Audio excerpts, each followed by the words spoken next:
I know. All right, everyone. Thank you and welcome to Education or Incarceration. My name is Ruby Green. I am one of the co chairs of the Criminal Justice Committee of the League of Women Voters in Broward County. And my wonderful co host. I'm Jen Perelman, and we actually just changed this from juvenile justice to criminal justice this year because there's just a lot of broader issues. But interestingly, one of the first things we're doing is talking about kids in juvenile justice. But this is a huge issue. So this is something we've been doing a month-long campaign collecting school supplies that's culminating in this because there is a huge link between education and incarceration. And that's really what we want to talk about. And people really need to be aware of this link. I first met Carlton because of and learned about this through a meeting that he was in. So I'm excited to learn more about it. Okay, so our esteemed panelist that we have here today is Nora Rupert, Broward County School Board member, seat 7. Miss Rupert, would you want to tell us a little bit about yourself? Sure. I am really an advocate for our community and children, and that's how I started on my path I became a teacher in my 40s and then ran for office in my late 40s. And to say that I absolutely love our kids here in this county, and especially our at-risk kids. As a mom who adopted all 3 of my children, the oldest and the youngest were 1 day old, and my middle child was 10 from kids in distress. So I got to witness, and my whole family did, what that looks like when you bring another person in the house that has a whole 10 years path of life that you haven't know any part of. And it's been, bumpy at times, but oh my goodness, it's wonderful. And to be able to see kids, especially struggling kids, work things out and really be brave. And that's really my message is I want everybody to get as much as they can from our school system. Let us pay for Broward College, do dual enrollment, do whatever you can, career in a year at our schools for technology. I mean, let us, because you're able to stay in your high school and you're getting all this paid. So I'm just looking to inspire and help our kids. And certainly for me, women's rights and kids' rights, I'm right there. So thank you. Thank you so much. Next, we have Carlton Mayer, Esquire. He's the founder and owner of Mayer Strategic Solutions, LLC. Mr. Mayer, would you please tell us a little bit about yourself?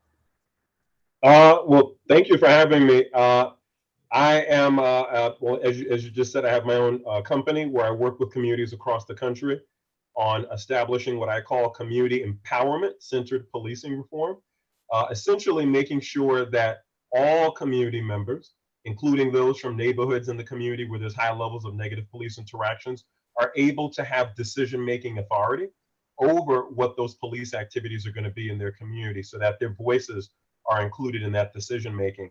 So that way we have one community with everybody supporting public safety and ensuring police accountability. And that relates to children, especially as Ruby had said earlier, and Jen, I had done some work with them back when I was at Southern Poverty Law Center and I ran the criminal justice reform program there for the state of Florida. I did a lot of work on direct file reform, which is essentially prosecuting children in adult court for committing felonies and then ultimately sentencing them to adult prisons. And most of those kids, when I was in Florida back in like 2018, 2019, looked like me. They were Black kids, brown kids. And, we really were trying to make sure that we were addressing the underlying issues, which at the end of the day were not the kids' behavior as much as it was about why the kids were behaving that way. And so focusing on what's happening in the home, what's happening in their communities, and how can the community, like I just said, as a whole, so that means like the local government, law enforcement, the community members, and the news media, how can we all work together as one community to provide supports not only to the children, but also to their families? And I did a lot of work in different counties in Florida, really seeing what great work they're already doing, and then how I could try to translate it or have it also be adapted to other counties in Florida. So very happy to be here to have this very important discussion. Thank you, Mr. Mayers. And last but not least, we have Narnike Pierre-Grant. She is a teacher, activist, and former candidate for Broward County School Board. Would you like to tell us? So I'm a substitute teacher. That's a teacher. It's still a teacher. That's a teacher. Take it. So thank you so much for having me on, Jen, Ruby, Monica. I appreciate the opportunity. And also next to these wonderful people who are working so hard for kids and kids' rights. I'm a mom of 5. I have 3 in college, 2 who are still in school. Before we came on, I was just telling our representative, our school board representative, how thankful and appreciative, and there's nothing I can tell her how she put kids first and put the staff and the students first. So I'm an advocate for children, especially children in underserved communities. I try my best to be a voice for the voiceless, and I want to continue doing that. I've hooked up with Ruby 2 years ago, hooked up with Jen 2 years ago. The passion both these women display for children in underserved communities has been just something that warms my heart, and I'm like indebted to both of them.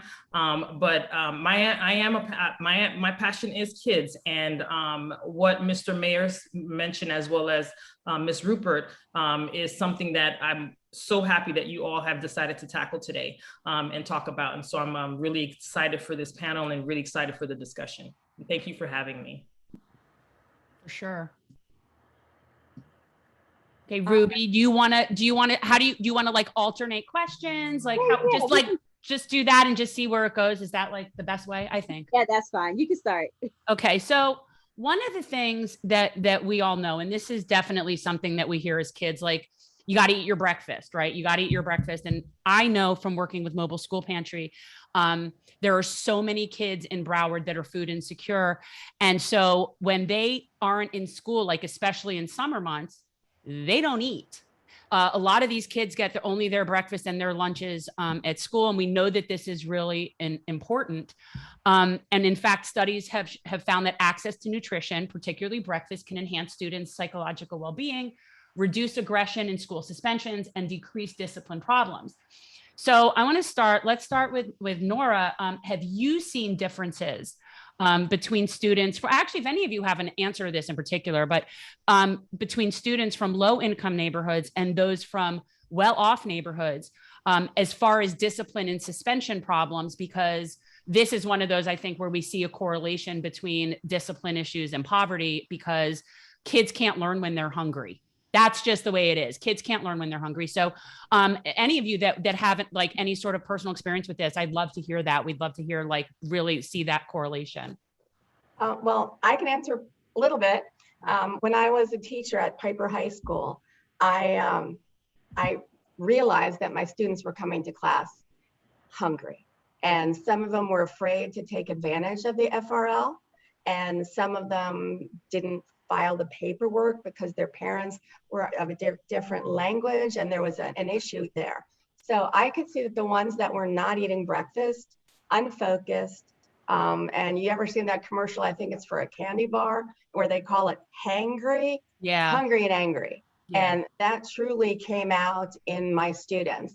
And I thought, gosh, maybe my mom was right. Grabbing that apple and the banana running out to school is going to make a difference. So I personally, in my room, I had a little refrigerator with granola, juicy boxes, and waters, because then we could at least start off.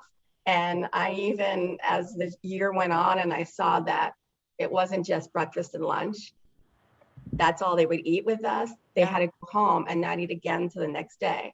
So we have actually made changes that way, and we have grab and go for our families who are on FRL and that are needed.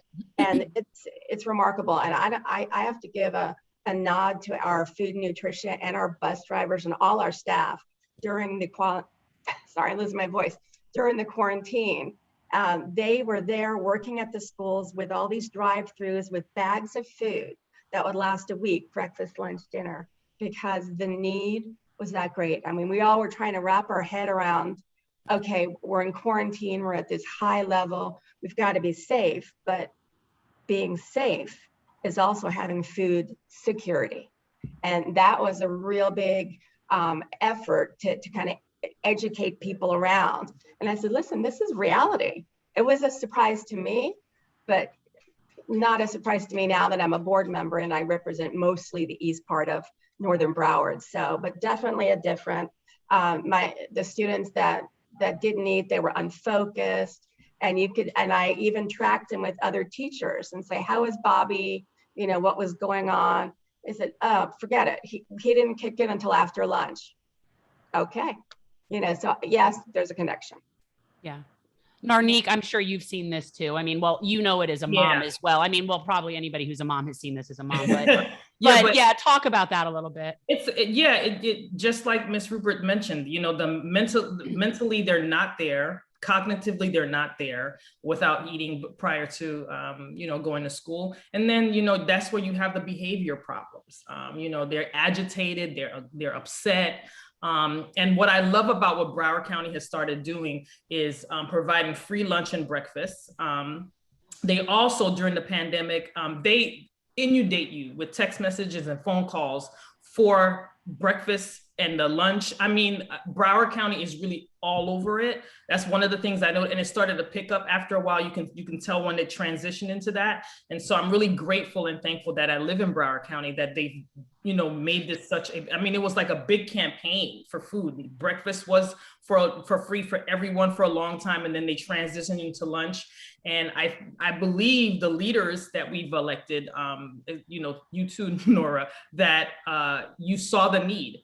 And they really met that. And a lot of kids, you see them that they slowly but surely were getting into a point where the behavior problems started to thin out quite a bit. If you go on the website of Broward County, you can see some of the statistics, and they're really good at tracking all this information. So yes, it does make a really, really big difference.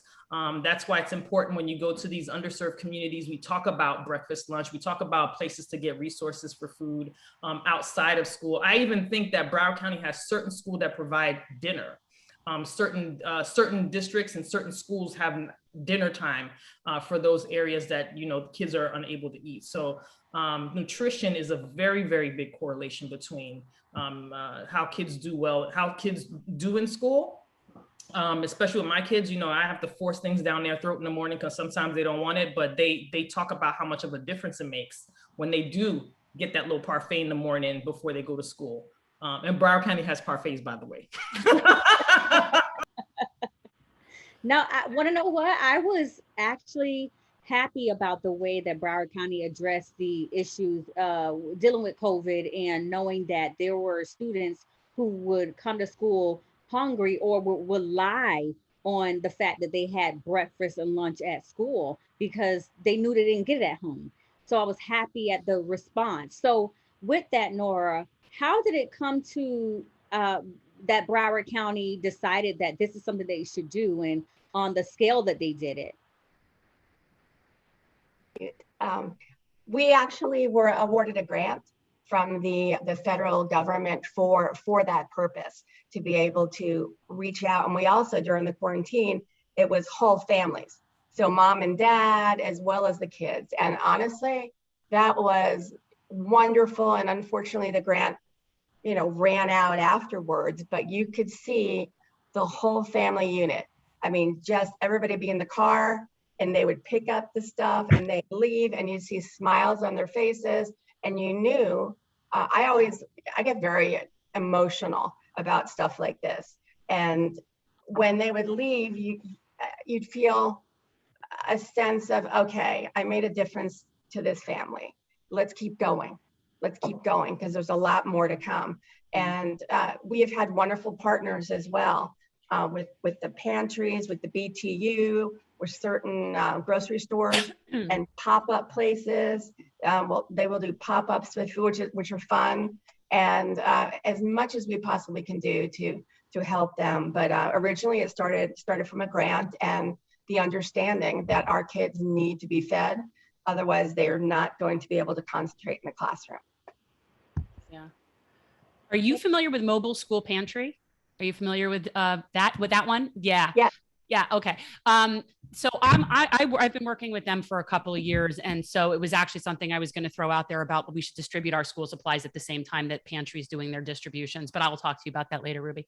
And Carlton, I don't know if this is something that's kind of in your wheelhouse in terms of dealing with the nutritional aspects of lack of discipline, but one of the things I do remember that you had that was made very clear to me from when you would give a presentation that stood out in my mind was this sort of third grade year for boys and what happens really to boys, especially Black boys in the third grade, and what a lot of those discipline problems could be connected to is hunger and whatever else is going on in their home. So I was wondering, do you have any have you seen a connection there with that at all?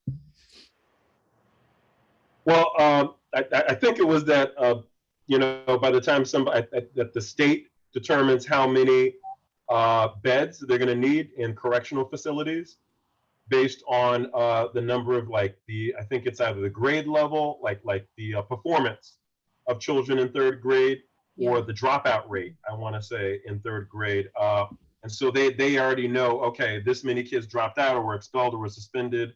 And that's how many beds we're going to need, for that generation for our correctional facility. I don't remember the exact stat, but I think it was something around that, having to do with determining the number of beds needed for corrections in the state of Florida.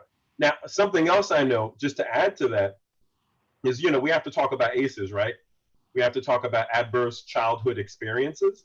And these are essentially traumatic events that occur with children anywhere from the age of being a baby to being the age of 17 years old, that have long-term effects on the development of their brain, their neurobiology.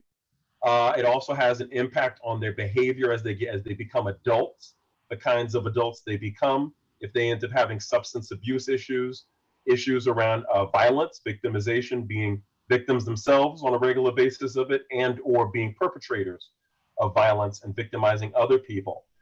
And one of the social determinants or factors that contribute to ACEs is malnourishment of children, right? And so when we talk about children having access to adequate nutrition and an adequate diet, we have to talk about the how that ties into ACEs, how that ties into trauma, and then how that ties into long-term behavior, which also factors into the criminal justice or the criminal legal system. And looking at that factoid that you brought up around by the third grade, how the corrections in Florida, they determine how many beds they're going to need based on dropout rates, suspensions, expulsions of children at that age. And so I do believe there's a correlation there. I also want to add that, there's been a lot of work in Florida. I know, like Florida State University, I think it's Professor Mimi Graham, and also in Tarpon Springs over in the Tampa Bay area, a Peace for Tarpon led by Robin Sager, and also retired Judge Tepper. They've done a lot of work in the state of Florida on how ACEs can be applied or preventing, these kinds of traumatic events through ACEs, how that can be applied through early childhood courts in the state of Florida to try to, try to address it early on as possible. In Florida, at least to my knowledge, is more advanced in that area than most other parts of the country. Even in here in Illinois, which is a more progressive state and definitely politically more progressive than the state of Florida, we're not seeing that same level of attention on trauma-informed care of children that we've seen in Florida. In other words, now in Illinois and Chicago, they're now starting to pick up on those kinds of efforts, when in Florida, they've been doing this work for years. And so I do believe that this definitely has a major impact on the school to prison pipeline, and that we definitely need to focus early on how we address ACEs. Remember, I said those underlying issues that govern the decision-making process of children. So we have to address it, because this is having an impact on their neurobiology and on how they go about deciding what they're going to do or what they're not going to do. So yeah, this is definitely an important topic. I mean, nutrition and education, we already know the reason why free and reduced lunch was obviously created. And there are certain situations, like Nora was saying, where there are parents who just don't get to fill out the forms because they don't understand it, or some people don't even. I've met some parents that didn't even know that they could apply for free and reduced lunch. I've met parents that are embarrassed to take it. Me too, for sure. I have, and that was yeah. coming up, and it's so sad because they don't understand how detrimental it is for the kids, and then we end up in situations like they're hangry,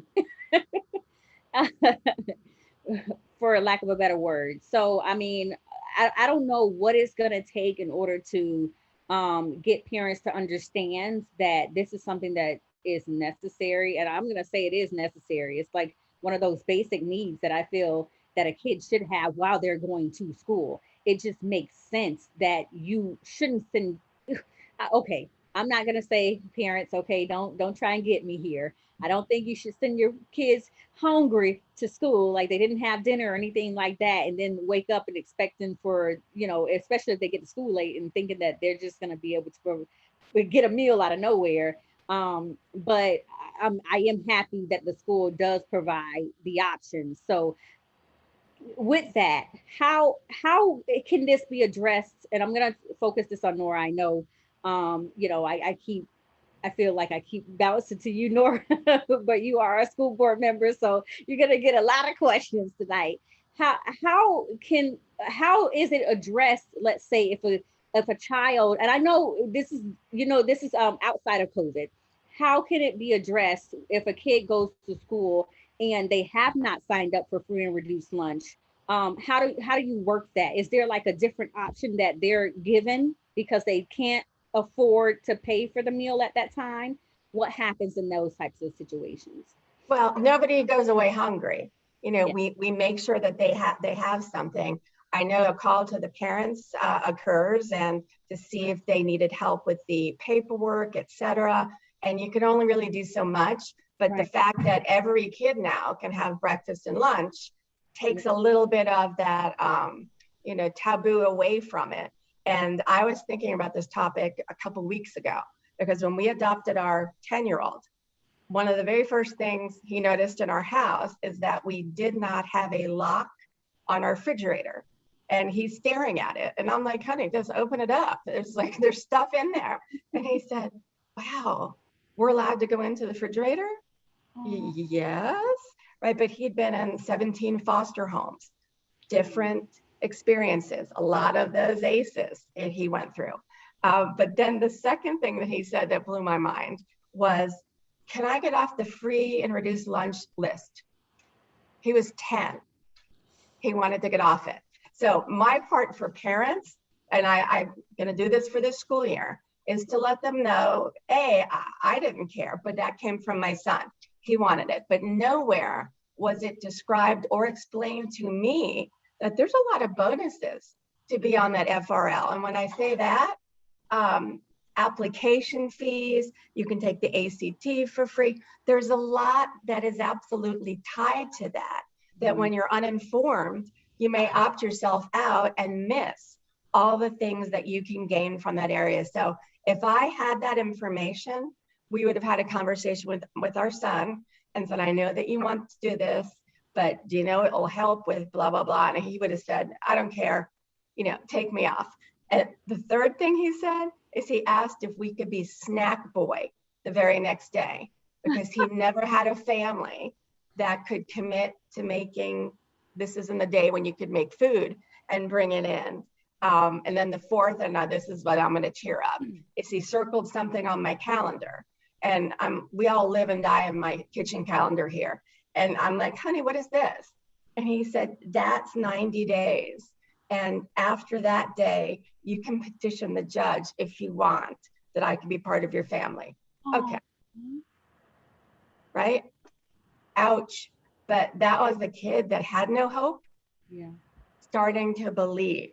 And I believe every kid has that opportunity Some of them have different paths, much longer and bumpier paths. And it's for those kids that I wake up every day and say, listen, how can I help more? What can we do better? And who can we get involved to make this happen across the board for all kids? So. And this is something for all of you. With that said, what Nora just talked about, do you all believe that we're ever going to get on a scale where, as of right now in COVID, they're able to provide lunch, school lunch for all of the kids, despite whether or not they're on free and reduced lunch or anything like that, or despite whether or not their parents can pay? Do you believe that this is a situation where, if a kid can afford to, pay for lunch, they shouldn't have to pay for lunch? Or do you believe that it should be a situation where lunch is just free, or breakfast and lunch is just free for every kid, no matter what? Well, it is now. Well, no, Right. I'm saying, I know it is now, Yeah. but is after the pandemic, is this something that you really We'll think continue. that is going to continue, right? Yes, I know the board has certainly said that is our intention, because we see that it makes, if I had my way, and it breaks my heart that the first grant we lost was for the parents, and not that we lost it, it timed out. So that was, then you look at the grab and bag that are going, and then you're looking at 3 kids, a mom and a dad and a grandma, all in the same car, and then you have food enough for 3 people maybe, and that's a wake-up call. So I know our grant department is looking into more grants for that. It doesn't make any sense to me that we get money from the federal government, but as you guys know, because you probably write grants better than I do, you have to meet their specifications. And Dr. Osgood says that a million times. You've got to do this, even though it may relate. So parents' hunger and children's hunger seems like it's the same thing. It's affecting one family, but it comes from different grants. So, we have a little bit of isolation of conversations happening, but our intent is to have it free and continue to be free. Yeah, I think that's great.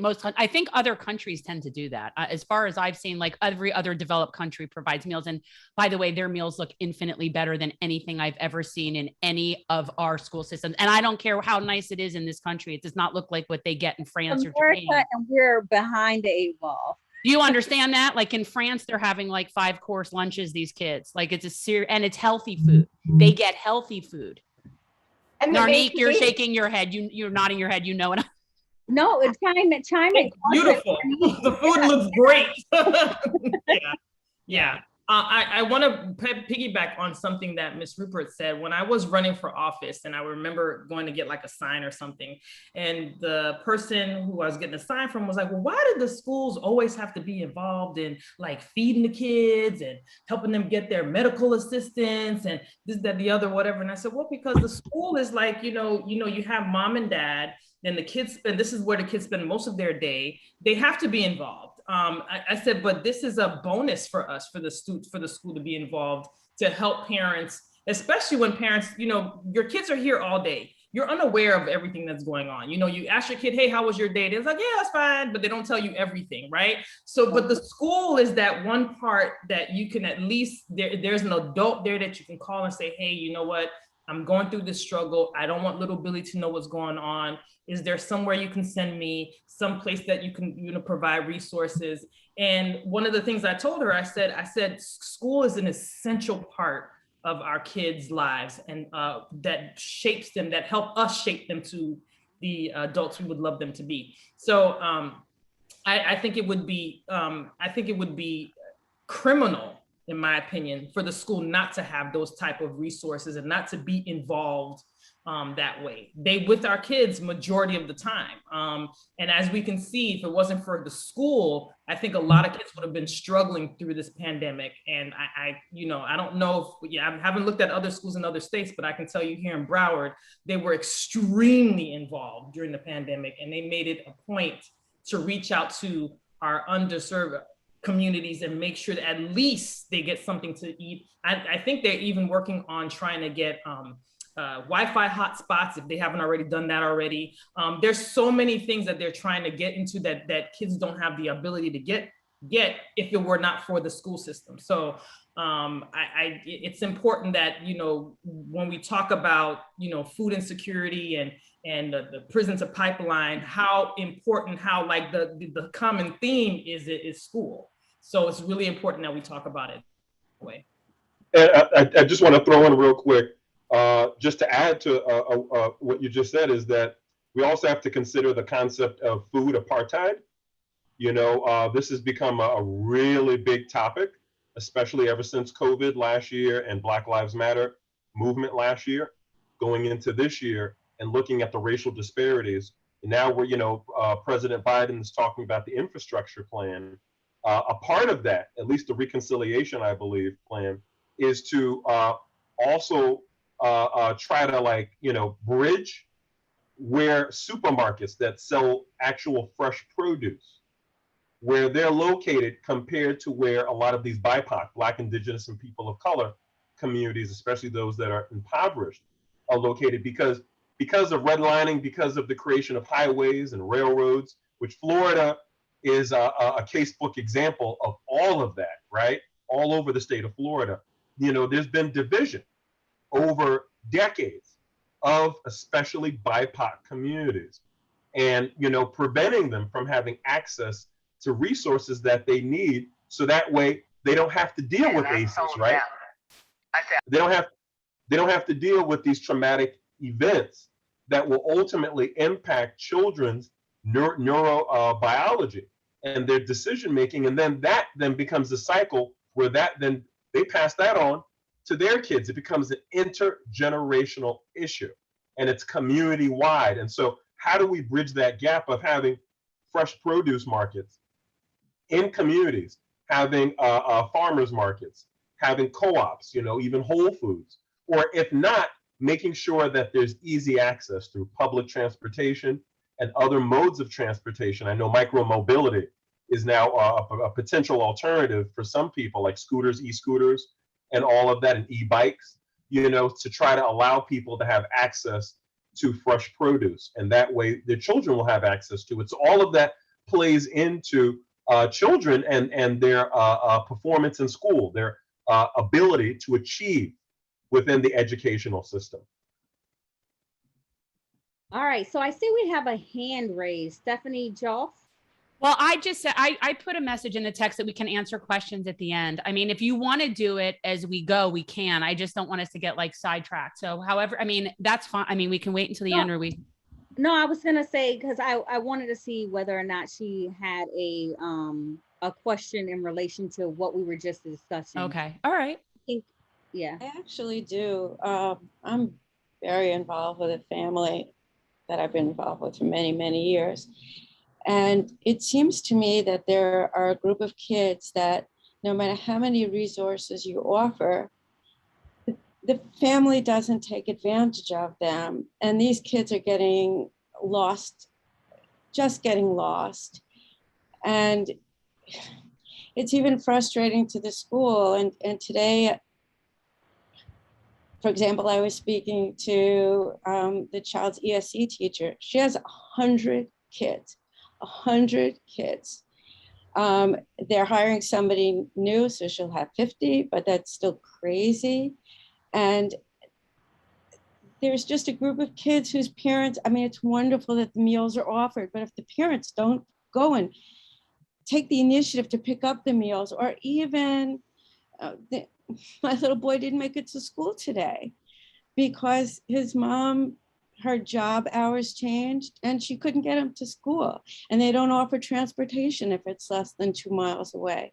So it just seems to me that there's a bunch of kids that no matter how many resources you offer, if you don't get them, if nobody notices who these children are, whose families aren't taking advantage of these resources and actually are proactive in getting involved with these families, that nothing's going to change for these kids because they just have it worse than any other children. And I was just wondering what your thoughts are about that. That's a heavy question. Nora, I mean, you being like, you know, the school board member here, I mean, there are always going to be, I think, a certain amount of people that just for whatever reason or another, fall through the cracks with kids, whether it's because of their parents or whatever. And I mean, there's really only so much humans can put out there. You can't obviously, like, you know, we say you can bring a horse to water, but like, what does happen, like, for some of these kids? I know you were saying that phone calls get made. I mean, I know that there is some accountability and follow-up on it, but, and I appreciate what Stephanie's saying, but I don't even know what the answer is. They also those homes get visited by social workers for the school. In fact, we lost something around 8,500 students. I mean, I don't mean they went somewhere else. We don't know where they are. They could have moved, they could be with other families. It's hard to find them. So we're social workers, principals, teachers, school board members, knocked on doors. They're trying to find that group, but it is a tough nut to crack. And for me, I actually thought of something, because I grew up like the rest of you guys, which was, if you feed them, they will come. So I created something called the Crock-Pot and Conversations. And it went to, I had it at Park Ridge. And these are my at that time, very low performing schools and very little parental opportunities for them to be part of anything. They just couldn't get there. And it was Park Ridge, Pompano, I think some in Margate. And we had 30, 40 crock pots cooking all day. They came, and essentially we had social workers, we had teachers. I did a quick lesson about reading skills and what you could do at home. They had translators. That room was packed. And I thought, wow, okay, because A, they got fed, B, they were able to get the information in their language. I even had the district, if whatever school you lived closer to, the school bus would drive you to where that meeting was that night. So we took that away. We took transportation as a problem and moved that out. And then of course the interpreters was just another. And they were very thankful, A, for the food, and then everybody left with groceries and reading tips and money for Publix, for other things. And we did a series of them. And then I got super busy since Douglas, and I needed a little bit, and I'm starting up again. Because I said, you know what, nothing has performed as well as that program. And it remarkable to have that smell all day long. And they went home with crock pots. So it was like they ate, and we were able to break some barriers. They listened. And what I heard was, I don't go to meetings because I never went to first grade or third grade. And I'm sorry, I don't want to come for the free food because I know somebody else is having it worse, which breaks my heart. So we really put a lot of resources into that. And Stephanie, I know you sound like you're a teacher. Thank you. And as you know, every school's different. There is a different culture and a different way to reach them. And most importantly, it's not to top down to the community. The only way things work is bottom up. You have to listen. And in order for listening, we had to get them there. And that was truly remarkable. And from that, we wound up doing some community gardens.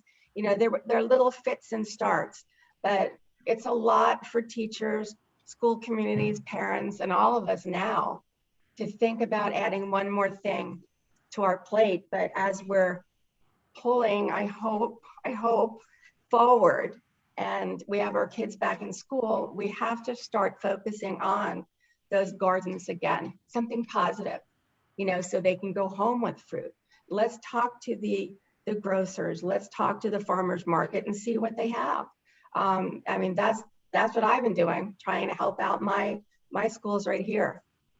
But Stephanie, I feel your pain, but thank you for sharing it. Yeah, I mean, this is, I feel it too. So I'm going to turn our attention to our lawyer. And this next question actually gives me Brown versus Board of Education vibes. So you'll know exactly what I'm talking about, Carlton.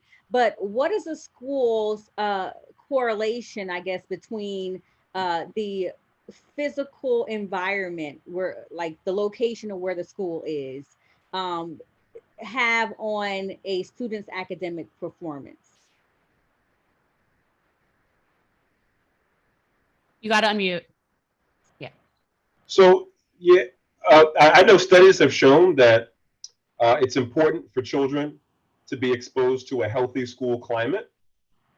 You know, this is where the conversation about police in schools comes into play. You know, that's a huge topic ever since the protests last year as a result of George Floyd and Breonna Taylor's deaths by law enforcement. And in Florida, I want to say Broward County had some incidents that happened this year that were caught on video. I think a couple of them where SROs had used excessive force on students, I think in particular, Black students. I think that was also the case in a couple incidents in Orange County as well this year.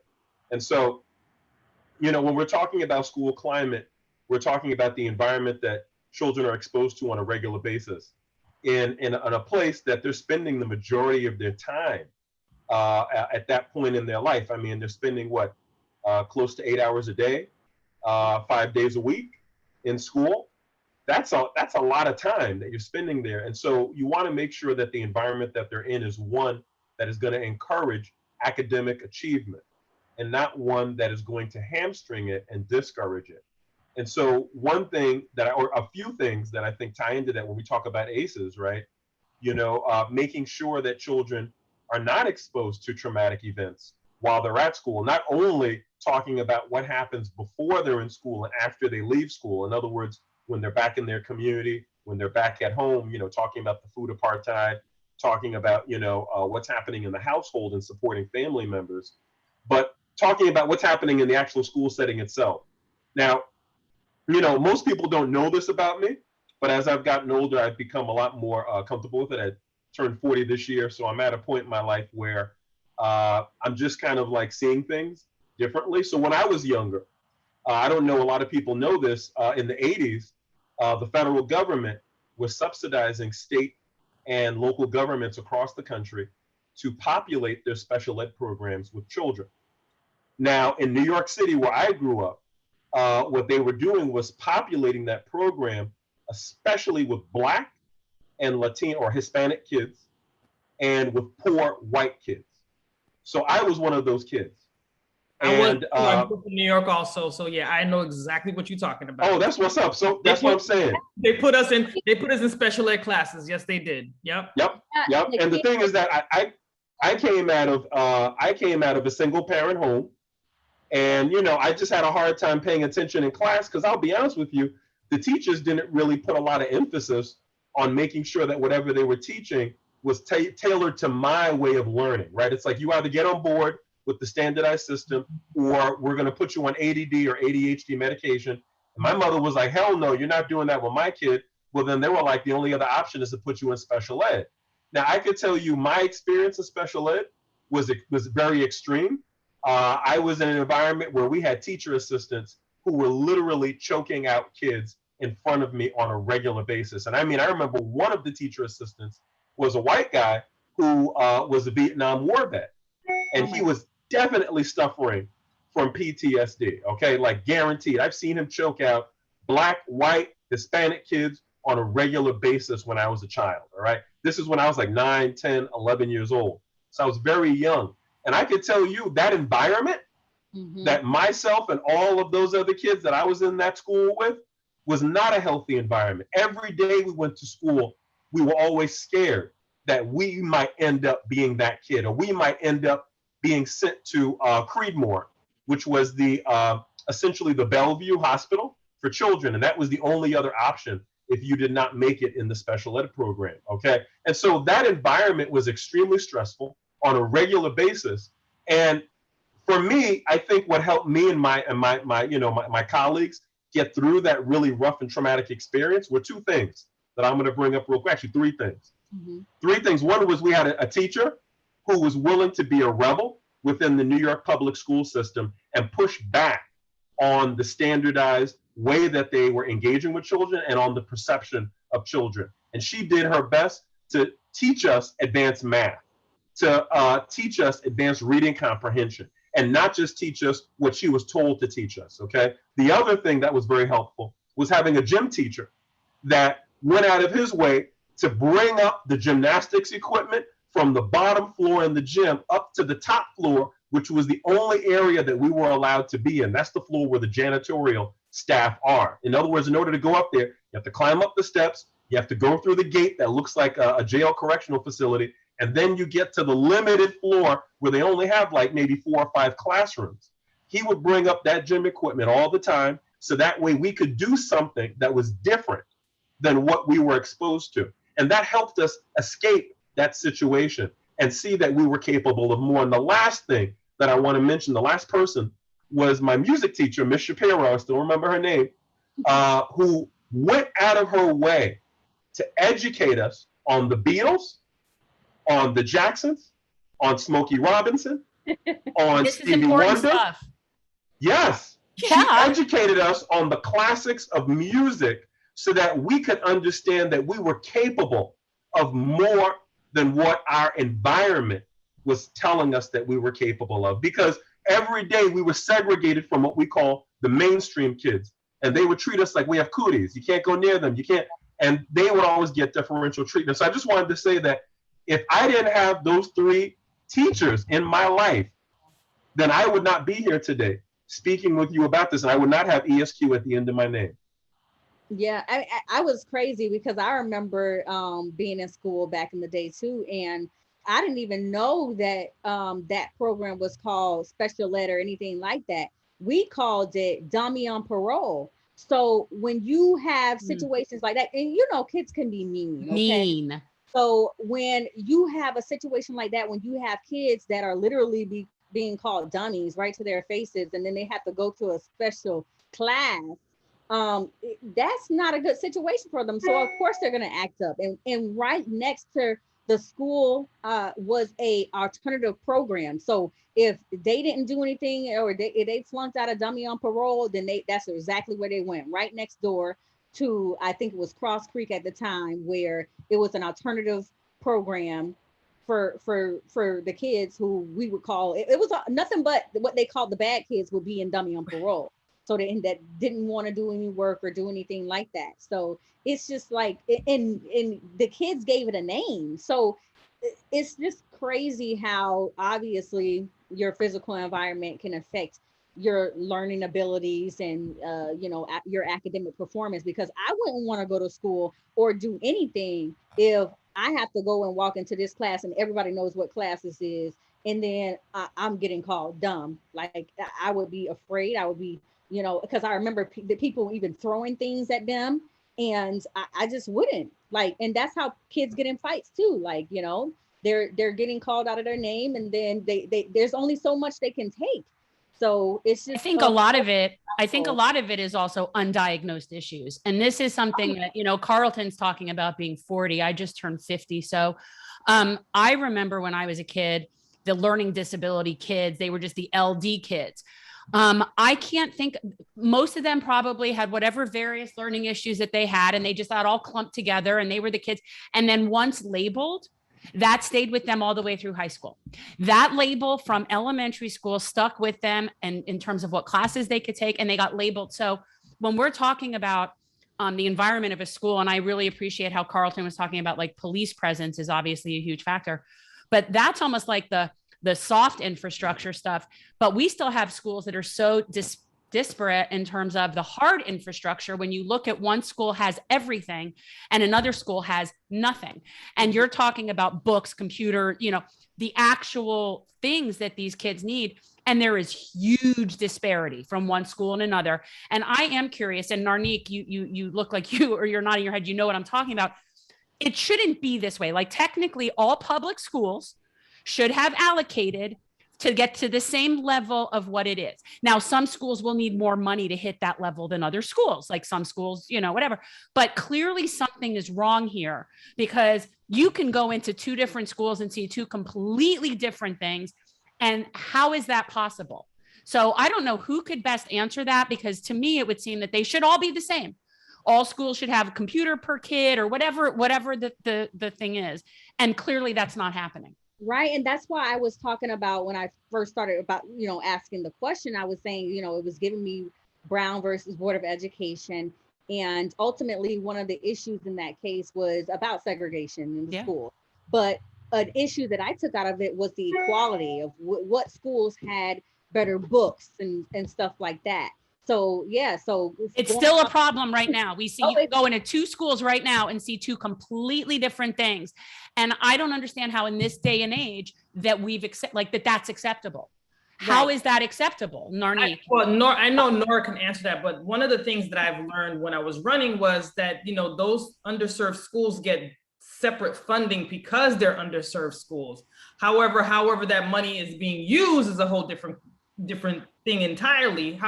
But that is what makes it equitable, right? Because the goal is to make it equitable, not equal, because you'll never find everything to be equal, especially the way that the system is set up.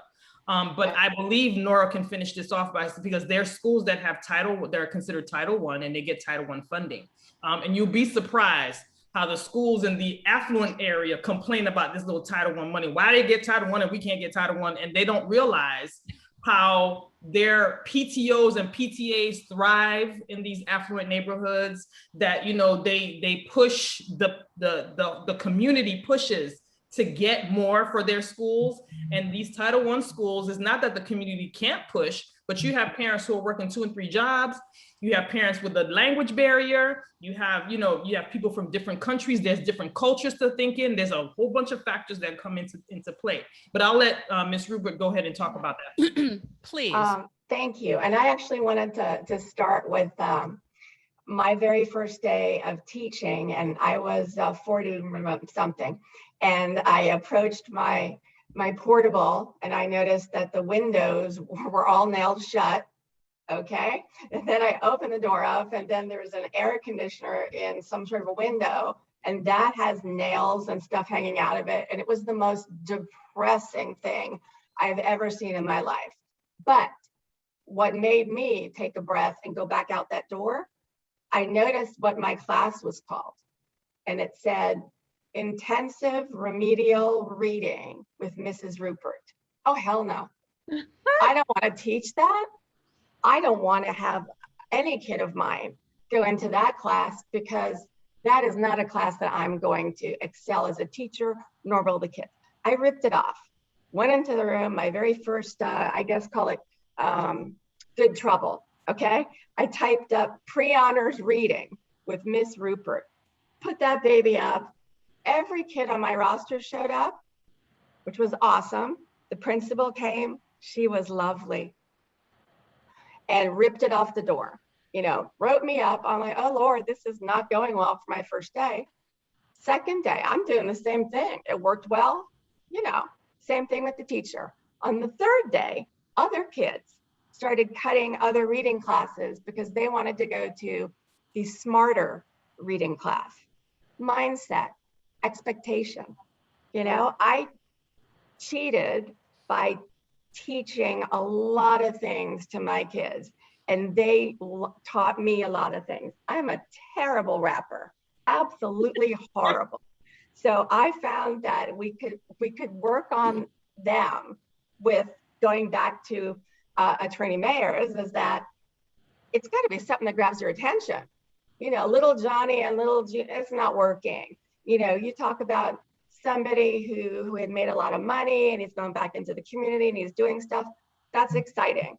And one of the best things I came across was a book of poetry, and it was called Dogs of War. And I'm thinking, okay, let me open up. 80% of my classes were boys, and my boys were Black and brown, the majority of them. And they were like dying a slow death when I had to teach. At that time, teaching reading was strictly doing practice FCAT tests. Could you just imagine? For 90 minutes, a whole block.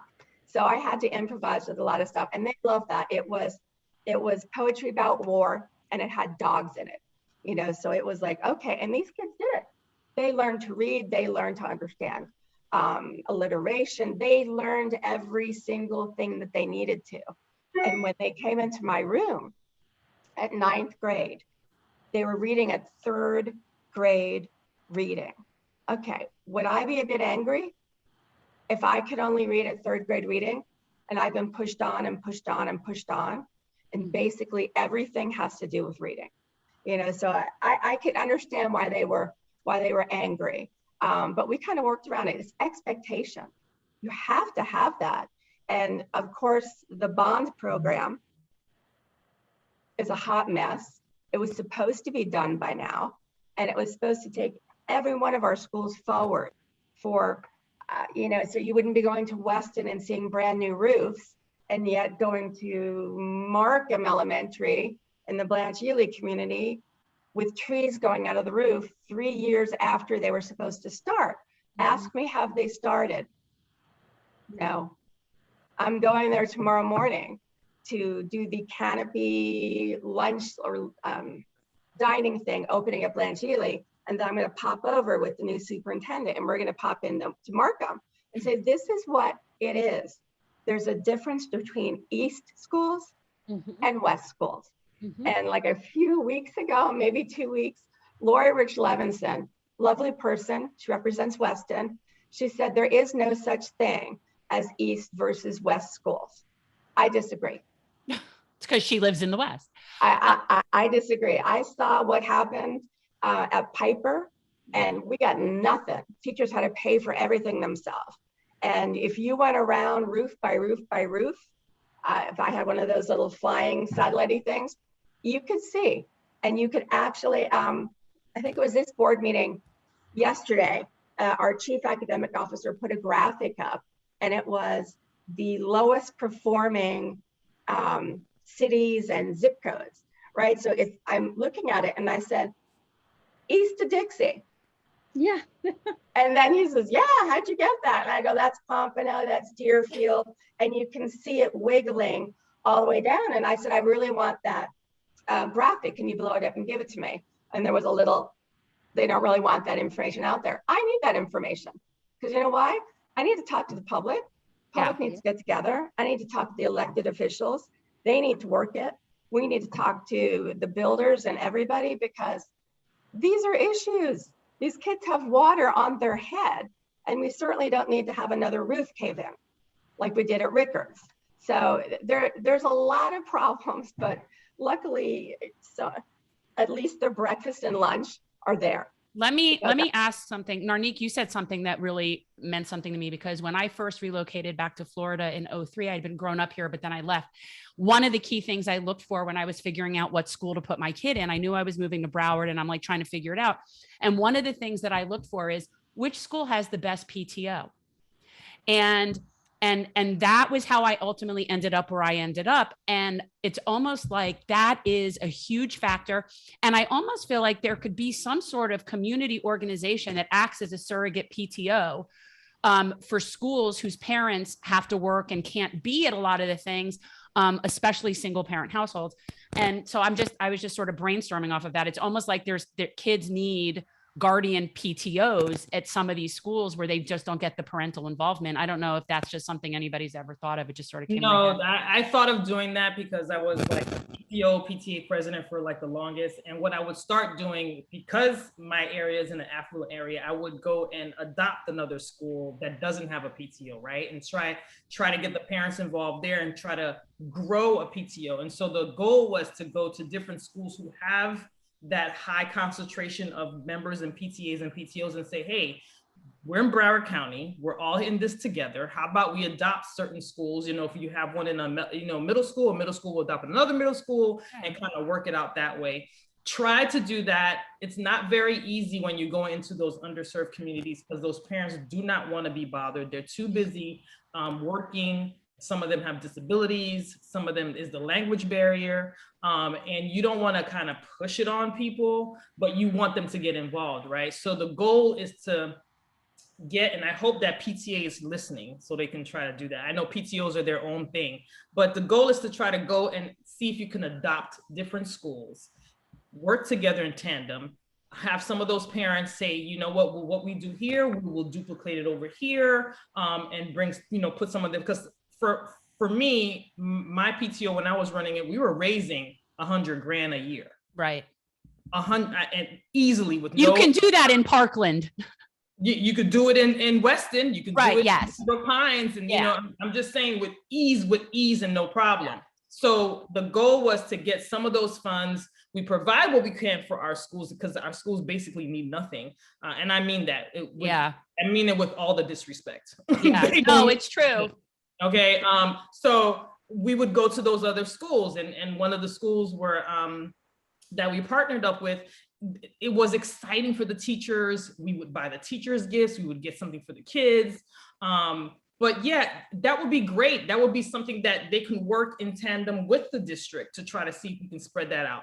But again, there's a difference between PTA. You got to learn about that. I know, I know. But I think if somebody like you went around to different PTOs in the affluent areas and talked about this, that we might be able to get some people, whether it's on their own or whatever, to help with this. Well, the thing is, some people just like to be seen like they're doing something, and it's not something they want to continue, right?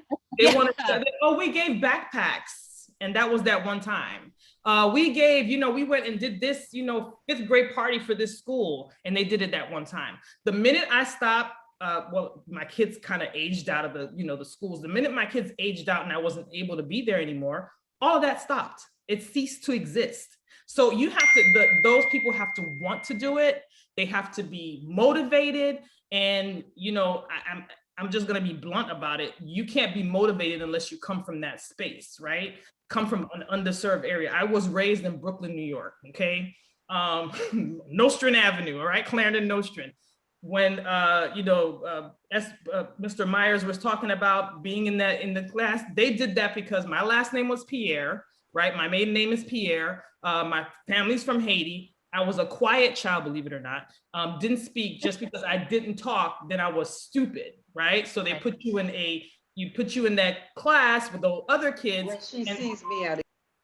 They put you in that class with the other kids, and then, you know, and that's what happens. And so if you're not coming from that space to motivate people to be in that space, they're not going to do it. So even when I pushed this affluent area that claims that they want to help everybody and they want to help the underserved communities, the minute that leadership is gone, that's all she wrote. Yeah. That's all right. Can we switch, Ruby? Can we switch over to talk a little bit about discipline disparities? Is that okay? Yeah. So, yeah, we can go ahead with that. Yeah. And this brings me back, Carlton, to something you were talking about. And this is, I think, where I got the 3rd grade thing in my mind, was that there is a distinct point in elementary school where we see racial bias in terms of the discipline and how children are treated in classrooms for infractions. I forget what your statistics were, but it could be same infraction, same thing. The Black boy is going to get a stricter penalty than the white kid for the same infraction. Like, we start to see this sort of divergence. And I do believe you had said something like 3rd grade was when you really start to see that. And so I don't know if any of you could talk as to anything that's been going on to help with that, because we know that's an issue. We know there's racial bias in terms of how kids are disciplined. So what's being done to address that? And if anybody wants to jump in, I am curious. Yeah, I was going to say, I know that I think the last stat that I've seen is that Black children make up about 15% of all children that attend public schools in America, but they are 3 times more likely to be suspended or expelled compared to their white counterparts. Yeah. And so there's definitely racial, and there's other disparities. I mean, there's racial disparity.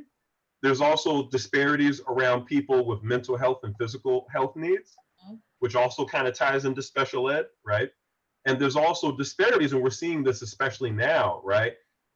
You know, with all of the focus on LGBTQ+, there's disparities around that as well. And so when we talk about kids who check the box on all of those, the intersectionality piece, you know, they really get discriminated against hardcore in public schools and also private schools all throughout America, and charter schools as well. And so what needs to happen to change that dynamic? In my opinion, there's different approaches. You know, like I mentioned earlier, you know, I'm all about community empowerment, making sure those who typically don't have a voice do, and that they have decision-making authority.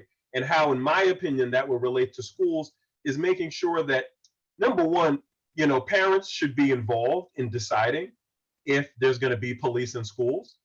And then if there's not going to be police in schools, what's the process for referrals from administrators and teachers to contact law enforcement to come and deal with a discipline issue at the school? Also, there should be policies and parents should be involved in, even if you have security personnel. Now, I know in Florida, I don't know how it is now, but last time I lived there back in 2019, I remember that a law was passed to allow teachers to carry a firearm within the school system.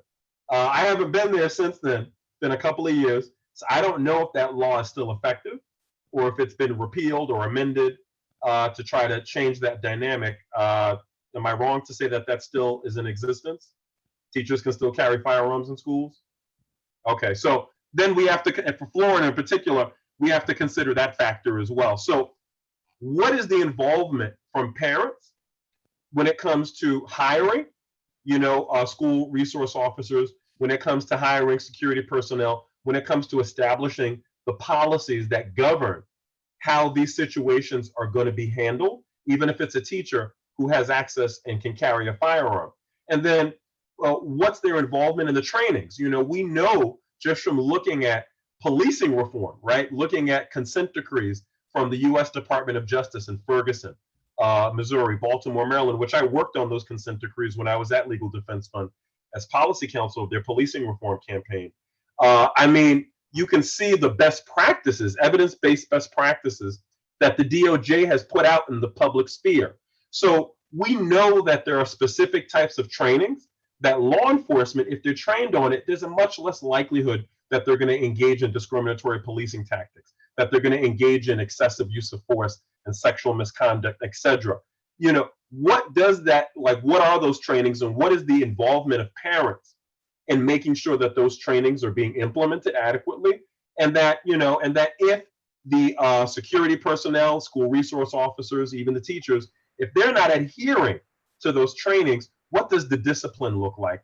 And what is the involvement of parents in that discipline? Now, I know it's one thing to say it, it's another thing to do it. I know that parents, like what was said earlier, they are busy, right? There's a lot of things going on with them. There's also language barriers and so on and so forth that can prevent parents from being involved in an effective, adequate way.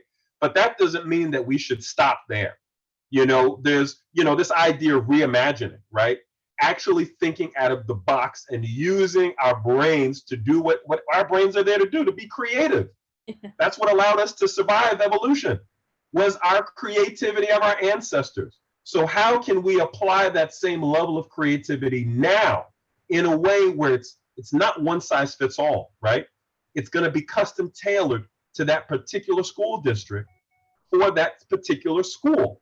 And I know that there are schools doing it. I know I mentioned some work happening in Florida around trauma-informed care through University of Florida and through in Tarpon Springs with Peace for Tarpon. I also know in Broward County, I've attended meetings where NAACP and other stakeholders in the community, including the state attorney's office, public defender's office, the sheriff, the police department, and community stakeholders like NAACP, other community resources, they meet, I think it's once a month, to talk about what is it we can do as the community to provide resources to the kids who are coming out of DJJ, Department of Juvenile Justice, and reentering the community, and to their families, to make sure that these kids do not make the same destructive decision going forward and instead make a different one.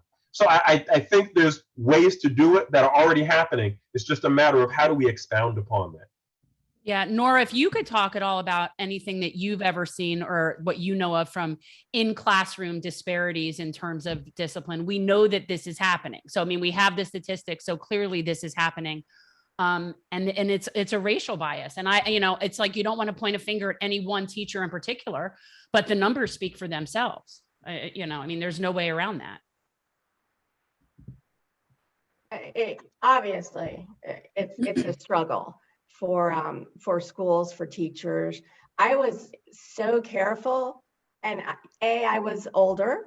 I had 3 unbelievably amazing kids all under the ESE umbrella. So they had their own rhythm and their own personalities. So I went to the classroom with that understanding. So I expected to, and I'm actually very proud of this, of all I taught 5 years, I had 5 kids, loved them completely over those 5 years that were undiagnosed gifted. Why anybody didn't catch them before 9th grade for reading is beyond me. And in Broward, we do a universal screening. I'm not sure if it's in 2nd or if it's in 3rd grade, but we do it universal to avoid that bias, because disparate numbers of lower socioeconomic kids, that we had low Hispanic, low Black. I'm like, why? I said, I don't know. I said, Carlos is ridiculous with his vocabulary. And I had to keep pushing and pushing and pushing. That made the world a difference to those kids, because suddenly they were gifted with the, the idea that they were smart, and they felt they had the permission and the understanding to grow and get their own voice and express that. And that's truly what you want for every kid. The other side is when, I would hear from other teachers, oh my gosh, you got Johnny. He just comes here, he acts up, he just wants to get into detention. I said, which Johnny? Johnny R. I said, are you kidding me? It's Miss, can I hand them out today? Can I pick the word of the day? I said, you just have to approach them differently. And of course, I was a newbie teacher, so I didn't really know. And I think that helped me, because I took it more of a mom role. Babe, can you find my cord? I'm like running out, sorry. And I approached them as my children. I would want them to be treated just like I would treat my own children in the classroom, and giving them my time, my talents, and more importantly, my faith that they were going to succeed. And that was the first time, sorry, I get really upset with this part. It's the first time they ever heard that. And this is 9th grade. Right. Their whole life to be told that they weren't going to make it. They were going to wind up in jail. You may drop out now because you're just wasting time. They had gangs, they had arrests, they had people in jail. They had many, many things that were pecking at them, around them. And to understand when you said that, to see their expression on their face, it changed me. Yeah. It changed me, and it should change every single one of us. And when people always, I get, oh, Rupert, you're like Bartleman. You're constantly harping for the kids that need the most help. Yeah. Well, why would you fight for the ones that don't? I mean, that doesn't make any sense. I fight for gifted kids too. Well, but that's not the point. The point is these kids really need it. Yeah. And I think we in Broward are getting that. To have gone through through Douglas, for me in District 7, 2 suicides, and Black and brown children in Deerfield Beach back to back, and broke us. I mean, really. So I actually started a town hall and have done it in Pompano and Deerfield, all over. But talking about the PTA, the Broward County Council of PTAs, Bert Miller is the president of it. He might be the first male, I'm not sure. But he came to one of the town halls and was completely blown away about the honesty from the panel, where I shared about my own children's struggles, my struggle as the chair of the school board in a year where I had pneumonia for 5 months and I was running for re-election. Talk about couldn't take another thing. I needed a space where I could feel safe. And when people hear somebody that, oh, aren't you afraid people will hear that you went and talked to somebody? I said, I'd be afraid if people didn't think I did. Right. Responsible. And it's healthy, and I kind of coined this phrase, this ain't your grandpa's therapy. I had horse therapy. You know, after Douglas, we had the doggies come in. One day I cried for almost 2 hours. I asked who was going to give the dogs therapy after they left my session. There's a dog psychiatrist on Flamingo not far from me. Right. Those are things that we can do, but mental illness is also, we need a lot of barriers broken down there. I have knocked on pastors' doors. I have tried it so hard, and it's still difficult, but I'm still pushing, and I'm very thankful to have the backing of the school board and the PTAs, where they're now doing a town hall on mental health in each school board member's area, and to reach that. But it's a shame, because nobody can be tough enough to beat mental illness. You can't. And once people understand that it's a chemical reaction or deficiency, it's a disease, and you need help, then they kind of get it. Yeah. But if I hear one more person tell me, oh, just tough it up, come on, you're a New Yorker, come on. Like, I come on too much. No, I tried, I can't do it. But we have a lot of barriers to help our kids over in mental health and going forward and discussing what career can they have. And we're now pushing that down into the middle grades. So the kids that are not wanting to go to college have to understand they can do a career in the year in our technical schools. They can go to BCC, but they have to have it in their head, because like somebody saying, you can do this, you'll be able to graduate. They need that information that says, you like plumbing kind of stuff? You're going to be a wealthy person. Don't worry about it. We always need a plumber. Let's go see Bob Crawford at Atlantic Tech, and he's going to walk you around, and God bless Bob Crawford, because I have brought so many ex-Piper kids there that struggled after graduating because they didn't have a plan. So it's an important, and this is something that one of you guys said, where I've said that I wished every student in Broward County had an IEP. If every student had that, an individualized education plan, then we'd be getting work done that was doing better for our kids. Yeah. And I always said, like, I remember going to school, and I actually made straight A's, and they still told me that I of course you did. No, but I was still told that I wasn't going to be anything. And so even in high school, I went to high school not thinking that or knowing anything about college. And it was only until my guidance counselor said, I'm going to do this for you. I'm going to sign you up. I thought I was going to work at McDonald's for the rest of my life. I thought that was my plan. That was my plan. My goal was to be a manager at McDonald's. I knew nothing but that. So what Nora said, like, you know, and we need to encourage kids, and it's exactly why I actually created like this, what's called a street law program for the Teacher Bar Association, where we were going to Dillard High School and we were talking to the kids and we were telling them, you know, there is a ending after high school, like a happy ending after high school. You can go to college. You see us, we've made it, you know, we've made something of ourselves. We look like you. We came from similar neighborhoods like you, and you can do better for yourself. And kids need to understand that, because I didn't have anyone or knew anyone that went to college. So I had nothing, you know, or no knowledge as to what I should be looking for and what I should be doing. And until I went to see my guidance counselor, because they made it necessary that you had to do that in order to graduate. And she was like, you need to go to college. You know, you're making really good grades, and this is something that you should do.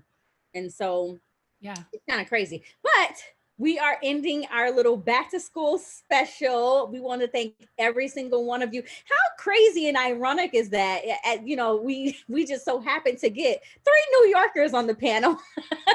We live in South Florida, Ruby, although Carlton doesn't, but you can't throw a rock without hitting a New Yorker down here. Are you kidding me? But we appreciate each and every one of you for agreeing to be on this panel. All of you are amazing individuals that, you know, we respect so much. I also want to tell the general public that we are still having a back to school drive. We are having it for the entire month of August. If you look on the League of Women Voters social media page, you will see the different locations that you have in order to drop off school supplies, as well as you can donate on our website. So Jen, if you have any remarks, or any of our panelists, if you have any closing remarks, just go ahead and start now. Well, I just want to thank everybody for coming. It's really nice. I think these conversations are really important. And really the take home, I think, is really the key about the bias is really about understanding where people are coming from, what their life is like outside of school. And what we're seeing, obviously, is that the people, and it has to do with those ACEs, what Carlton was saying, the kids that are at a higher risk of having more traumatic events or having more trauma at home are the kids that need more help at school. It's common sense. Like, this isn't that complicated. And I think it's important to have these conversations. I really appreciate all of you coming on and sharing your knowledge with us. So why don't you guys wrap up? I mean, Nora, I know you're not like selling a book or anything right now. Normally on my show, I give guests, please push your most recent venture. But where can people reach you? I was going to say, but you guys are nonpartisan, so I can't say that I'm running for something again. You can be running nonpartisan. Yes, you can. You're running. Okay. Yeah, I'm running for re-election. But the funny part is I have written 2 books. And I'm sending one off to the publisher. I'm not going to tell you because one's a kid's one, and the other one, all right, hold on. Broads on the Board. Love it. That's awesome. Love it. But thank you. It was really my pleasure to be here, and I just loved it so much. Thank you. Thank you. Okay, Miss Grant. Oh, I was doing ladies first. Okay, ladies. I was, chivalry is not dead here. Narnike. Well, thank you so much for having me. I want to extend my thanks again to Nora. I don't think she understands how much that vote meant to me, and a lot of other parents.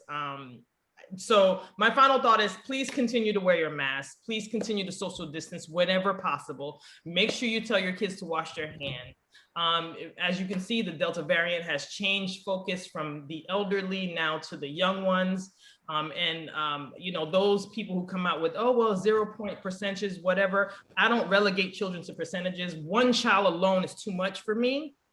And majority of our children who are suffering are Black and brown babies, because we're the ones that are being affected by the COVID more. So I'm just asking listen, I'm not advocating for the vaccine, but I am advocating that you do use your precautions and protect each other.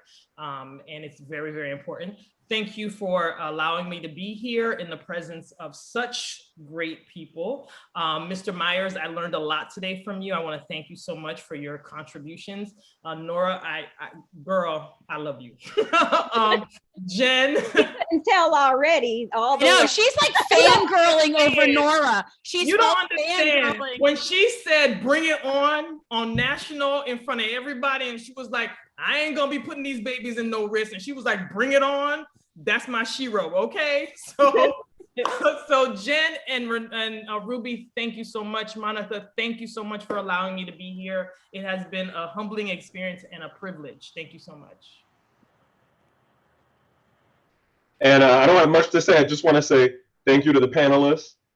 This has been amazing. I've learned a lot from hearing both of you speak. And I believe for me, it's an honor to be on this panel with both of you. And also thank you to both Ruby and to Jen. I'm very happy to get reconnected to you and reunite. And I also look forward to doing more work going forward.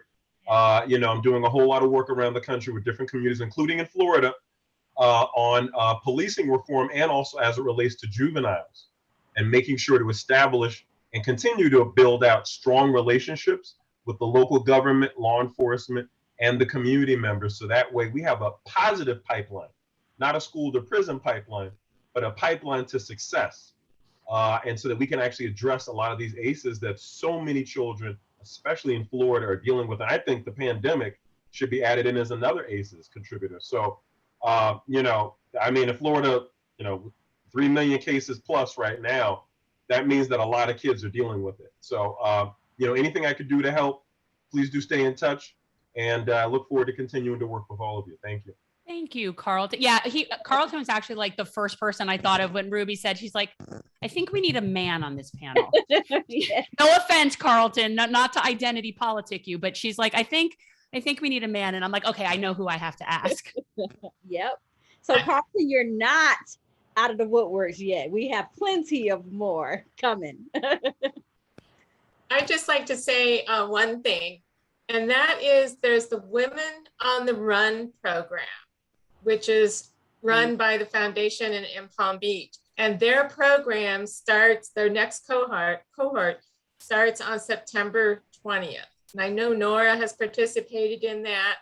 And yeah. Ruby, okay, I know, yeah, quite a few. And we just need, if you know of some woman who you think should be participating in that, nominate them. You know, the Women on the Run group, Taquita will contact them. But if you know of somebody who, because a lot of us don't even think about that. And there's a lot of young women out there who I think should go into, you know, these leadership type positions. And so if you know of somebody to nominate, please reach out to them and contact them. We'll keep pushing it with the league because it is nonpartisan versus, you know, Bruce's list and Maggie's list and that type of thing. But really, if you know somebody, nominate them. Well, you've heard it. That was a great plug from our president. So with that being said, stay safe and have a great evening, everyone. Bye all. Thank you. Thank you. Thank you. Night, night.